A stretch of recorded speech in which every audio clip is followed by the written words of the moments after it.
Penangkapan yang berlangsung kurang dari 1 hari itu sempat membuat publik yakin bahwa kasus ini akan segera terselesaikan melalui proses hukum. Namun anggapan tersebut perlahan berubah.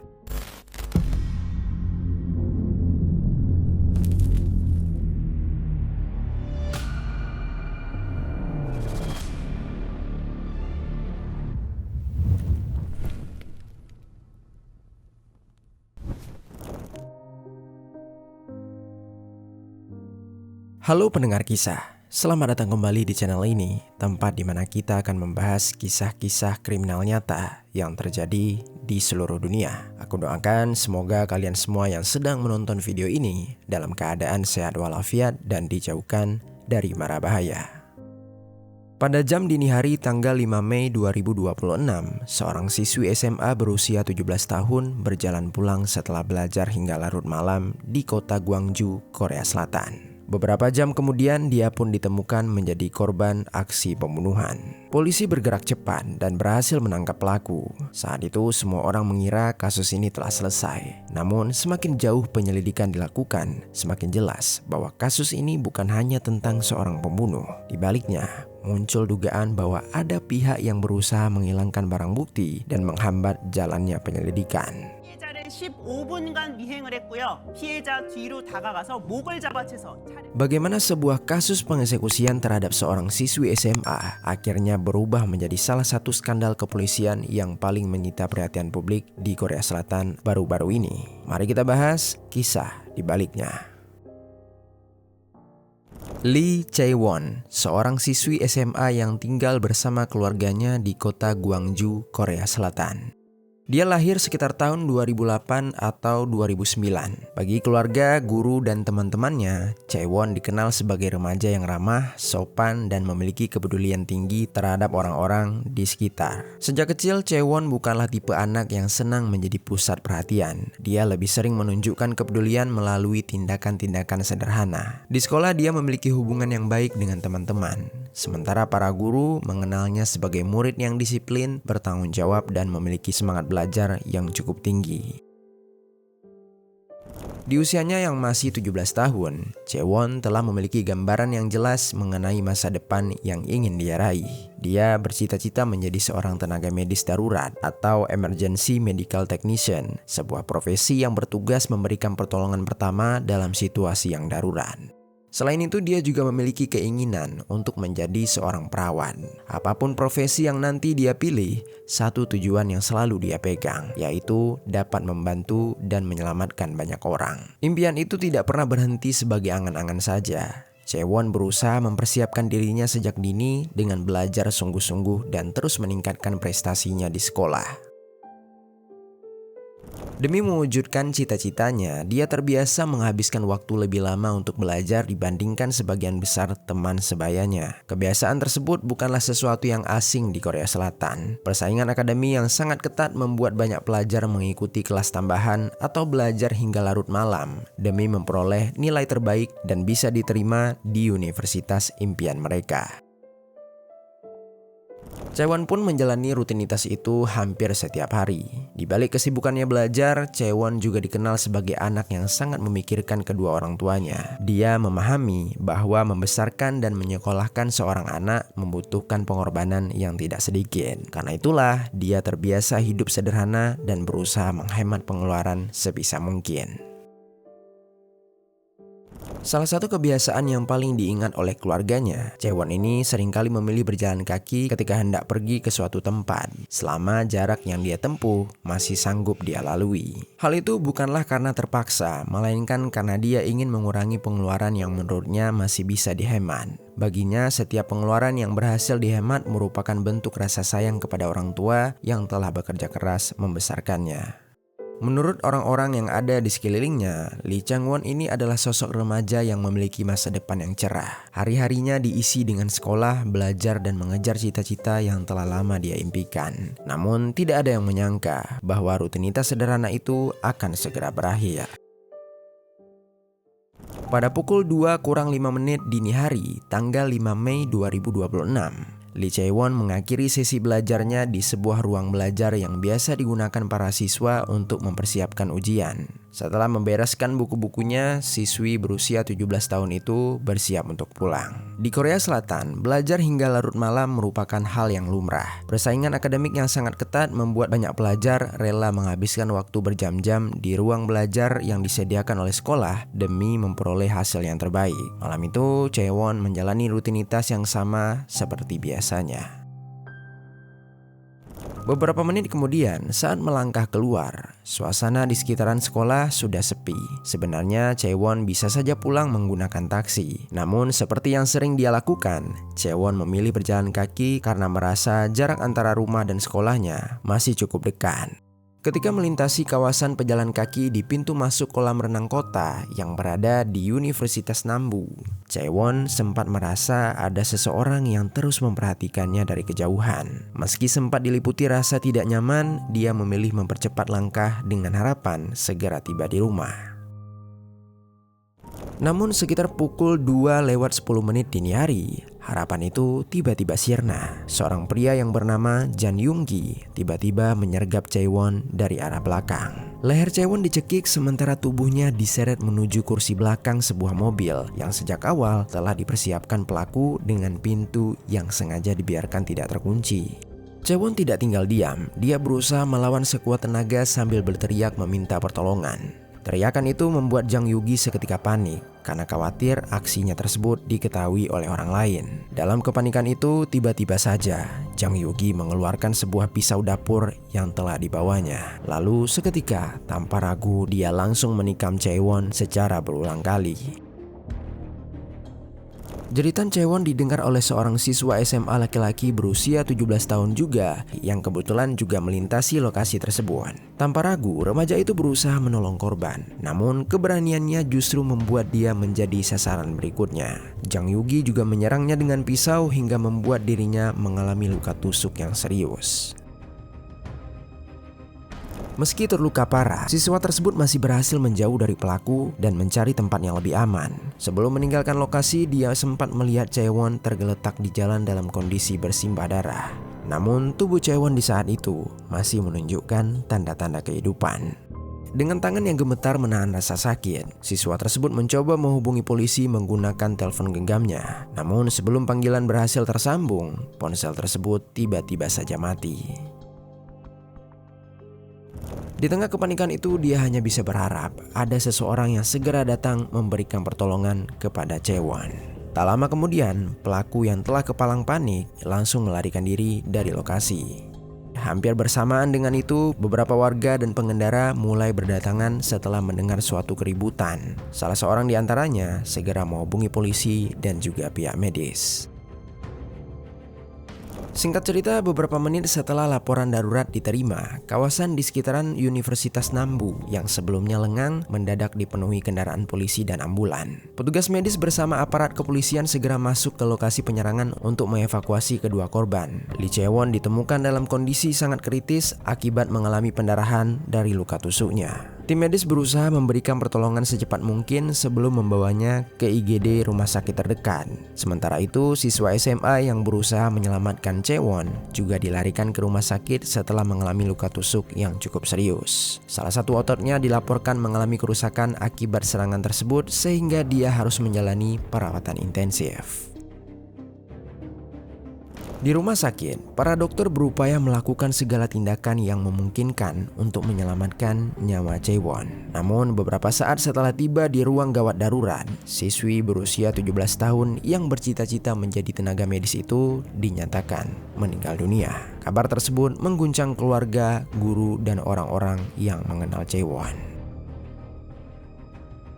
Sementara itu, siswa yang selamat harus menjalani operasi sekaligus menghadapi trauma psikologis yang cukup berat. Dia kemudian didiagnosis mengalami post-traumatic stress disorder atau PTSD.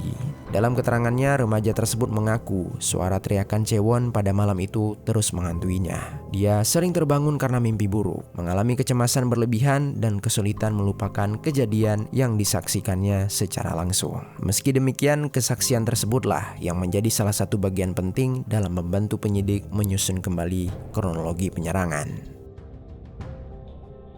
Lalu di sisi lain, Jang Yoon-gi justru berusaha menghilangkan jejak. Setelah meninggalkan lokasi kejadian, dia tidak langsung pulang ke rumahnya. Pelaku justru menuju ke sebuah tempat laundry koin yang beroperasi selama 24 jam dengan tujuan untuk mencuci pakaian yang dikenakannya saat penyerangan. Setelah berganti pakaian, dia menghentikan sebuah taksi dan meninggalkan wilayah tersebut. Seluruh pergerakannya kemudian berhasil direkonstruksikan melalui rekaman CCTV serta berbagai barang bukti yang dikumpulkan selama penyelidikan.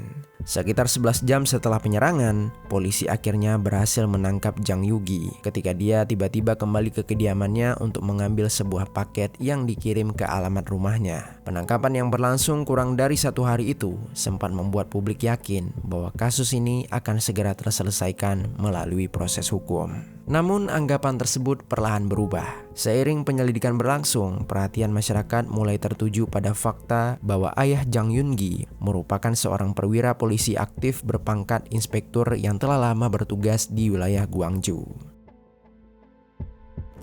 Fakta itu memunculkan pertanyaan mengenai independensi penyelidikan, terlebih ketika mulai beredar dugaan adanya kebocoran informasi dari dalam kepolisian. Kecurigaan tersebut akhirnya diperkuat oleh hasil penyelidikan Kejaksaan Gwangju.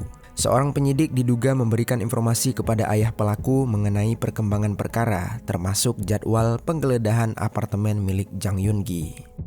Tak hanya itu, kode akses apartemen juga diduga ikut dibocorkan sehingga ayah pelaku dapat memasuki lokasi lebih dulu sebelum penyidik melakukan pemeriksaan. Ketika memasuki apartemen anaknya, ayah pelaku diduga menghilangkan sejumlah barang yang dianggap penting dalam proses pembuktian perkara. Beberapa di antaranya dilaporkan dihancurkan atau dibuang, termasuk sebuah sampel berukuran manusia. Ketentuan tersebut memberikan pengecualian bagi anggota keluarga yang melakukan perbuatan itu untuk melindungi kerabat saudaranya. Celah hukum inilah yang kemudian memicu perdebatan luas dan mendorong munculnya tuntutan agar aturan tersebut segera direvisi. Di tengah polemik tersebut, penyidik kembali menemukan kejanggalan lain. Saat memeriksa kendaraan milik Jang Yoon-gi, mereka sebenarnya menemukan beberapa barang yang mengarah pada dugaan bahwa aksi tersebut telah dipersiapkan sebelumnya. Salah satunya adalah sejumlah kabel tis atau pengikat plastik berukuran besar yang berada di dalam mobilnya. Namun barang-barang tersebut tidak langsung disita maupun dicatat sebagai barang bukti resmi. Belakangan, kepala tim penyelidikan awal bahkan diduga memerintahkan bawahannya untuk menghapus rekaman yang memperlihatkan kondisi pintu belakang mobil pelaku yang sengaja dibiarkan tidak terkunci sebelum kejadian. Temuan itu dinilai penting karena dapat memperkuatkan dugaan bahwa kendaraan tersebut memang telah dipersiapkan untuk membawa korban. Dugaan penghilangan barang bukti itu menjadi perhatian serius Kejaksaan Gwangju karena hal ini dapat membuktikan apakah pelaku melakukan aksinya terencana atau tidak. Berlanjut pada tanggal 14 Mei 2026, polisi diminta untuk melimpahkan perkara ini ke kejaksaan dengan dakwaan pembunuhan. Namun berkas perkara tersebut masih menyimpulkan bahwa pelaku melakukan aksinya dalam kondisi depresi tanpa mencantumkan motif yang jelas. Semakin banyaknya kejanggalan membuat Kejaksaan Distrik Gwangju memutuskan melakukan penyelidikan tambahan secara independen pada Juni 2026. Mereka menggeledah kantor kepolisian Gwangju dan menyita berbagai dokumen, rekaman, serta barang bukti yang berkaitan dengan penanganan kasus tersebut. Langkah ini menjadi perhatian nasional karena untuk pertama kalinya, fokus penyelidikan tidak hanya tertuju kepada pelaku, tetapi juga kepada aparat yang diduga menghambat proses pengungkapan fakta. Hasil penyelidikan tambahan itu kemudian memberikan gambaran yang jauh lebih berbeda dengan kesimpulan penyidikan awal.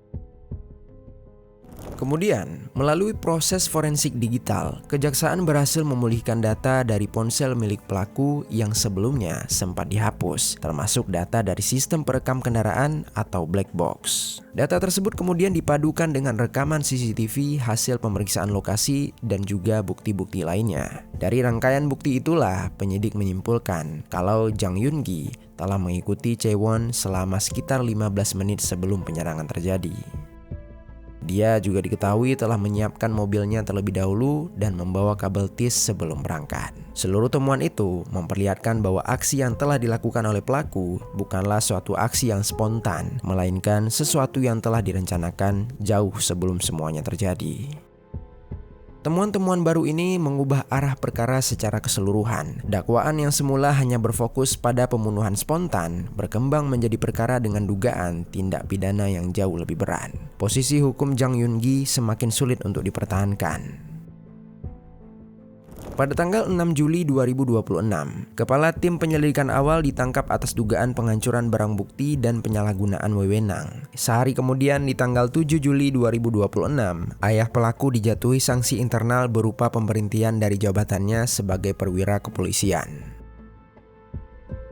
Dalam persidangan lanjutan pada tanggal 13 Juli 2026, Jang Yun-gi akhirnya mengakui bahwa tindakan keji yang dilakukannya pada malam itu bermula dari niat untuk menculik Lee Chang-won dengan tujuan melakukan tindakan tidak senonoh kepadanya.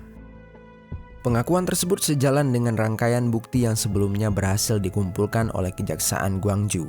Bagi keluarga Chaewon, pengakuan itu memang tidak akan pernah mengembalikan putri mereka. Namun setidaknya mereka akhirnya mengetahui apa yang sebenarnya terjadi pada malam tanggal 5 Mei 2026 tersebut.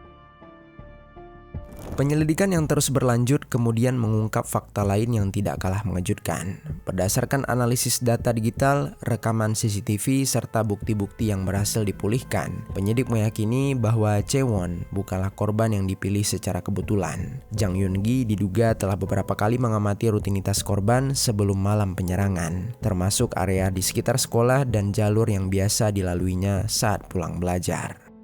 Temuan tersebut semakin memperkuat kesimpulan bahwa kejahatan ini telah direncanakan jauh sebelumnya. Tak berhenti di situ, penyelidikan juga menemukan bahwa 2 hari sebelum pembunuhan Chaewon, tepat pada tanggal 3 Mei 2026, Jang Yun-gi diduga telah melakukan kejahatan serupa terhadap seorang mantan rekan kerjanya. Dia adalah seorang perempuan warga negara Vietnam yang berusia 26 tahun yang dalam dokumen pengadilan hanya disebut dengan inisial A. Berdasarkan dakwaan kejaksaan, perempuan tersebut disekap selama sekitar 13 jam dan telah mengalami tindakan tidak senonoh serta penyerangan hingga menderita luka-luka yang begitu serius. Korban akhirnya berhasil melarikan diri dan melaporkan kejadian itu kepada pihak kepolisian. Namun, alih-alih menghentikan aksinya, Jang Yun-gi justru berusaha mencari korban lain selama lebih dari 1 hari. Ketika usahanya gagal, penyidik menduga dia kemudian mengalihkan targetnya kepada Lee Chang-won, seorang siswi SMA yang sama sekali tidak pernah mengenal dirinya. Temuan itu membuat perkara ini tidak lagi dipandang sebagai sekedar kasus pembunuhan terhadap seorang remaja. Penyidikan menunjukkan adanya dugaan bahwa pelaku telah melakukan serangkaian kejahatan sebelum akhirnya menghabisi nyawa Chaewon. Di saat yang sama, berbagai penyimpangan yang terungkap selama proses penyelidikan awal turut memicu pertanyaan besar mengenai integritas penegakan hukum dalam menangani perkara ini. Hingga pertengahan Juli 2026, proses persidangan terhadap Jang Yun-gi masih terus berlangsung. Sementara itu, Kejaksaan Gwangju terus mendalami dugaan keterlibatan pihak-pihak lain yang diduga menghambat proses penyelidikan.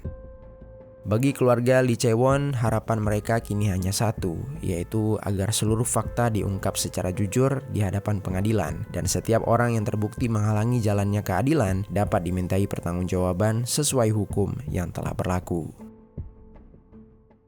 Kepergian Lee Chaewon meninggalkan luka yang tidak akan pernah benar-benar pulih bagi keluarganya. Rumah yang dulu dipenuhi suara tawa kini berubah sunyi. Kamar Chaewon tetap dipertahankan seperti semula. Seragam sekolahnya masih tergantung rapi. Sementara impiannya untuk suatu hari mengenakan seragam tenaga medis kini hanyalah tinggal suatu kenangan. Dalam beberapa kesempatan, sang ayah mengaku masih berharap semua yang terjadi hanyalah mimpi buruk. Namun setiap kali pagi datang, kenyataan kembali mengingatkannya bahwa putri yang selalu menjadi kebanggaannya tidak akan pernah kembali pulang. Atas permintaan keluarga sendiri, identitas dan wajah Lee Chaewon kemudian dipublikasikan kepada masyarakat. Mereka ingin Chaewon dikenang bukan hanya sebagai seorang siswi SMA yang menjadi korban pengeksekusian, tetapi juga sebagai seorang remaja yang memiliki impian, cita-cita, dan masa depan yang direnggut secara tragis. Tragedi ini juga memicu gelombang kemarahan di seluruh Korea Selatan. Bukan semata-mata karena kejahatan yang dilakukan oleh pelaku, melainkan karena berbagai dugaan penyimpangan yang terungkap selama proses penyelidikan. Ribuan warga menandatangani petisi yang menuntut penyelidikan dilakukan secara transparan, hukuman seberat-beratnya untuk pelaku, serta informasi terhadap sistem penegakan hukum agar tidak ada lagi perlakuan istimewa bagi pihak-pihak tertentu. Kasus ini juga memicu pembahasan mengenai perlunya perubahan terhadap ketentuan hukum yang memberikan pengecualian bagi anggota keluarga yang menghilangkan barang bukti demi melindungi kerabatnya. Tragedi ini juga menjadi pengingat bahwa perjalanan pulang, terutama pada malam atau dini hari, tetap membutuhkan kewaspadaan. Bagi pelajar maupun masyarakat umum, sebisa mungkin usahakan tidak pulang sendirian. Manfaatkan transportasi yang lebih aman jika memungkinkan, dan beritahu keluarga atau orang terdekat mengenai rute maupun waktu kepulangan. Semoga keadilan benar-benar ditegakkan untuk Lee Chae-won, dan semoga tidak ada lagi keluarga lain yang harus mengalami kehilangan dengan cara yang sama. Sekian kisah hari ini, mudah-mudahan ada pelajaran baik yang dapat kita ambil. Sampai jumpa di kisah selanjutnya. Pendengar kisah, sebelum kita lanjut, aku mau rekomendasiin salah satu produk yang bisa kalian beli melalui fitur belanja di bawah. Neckband Philips TAA 1708 Bone Conduction.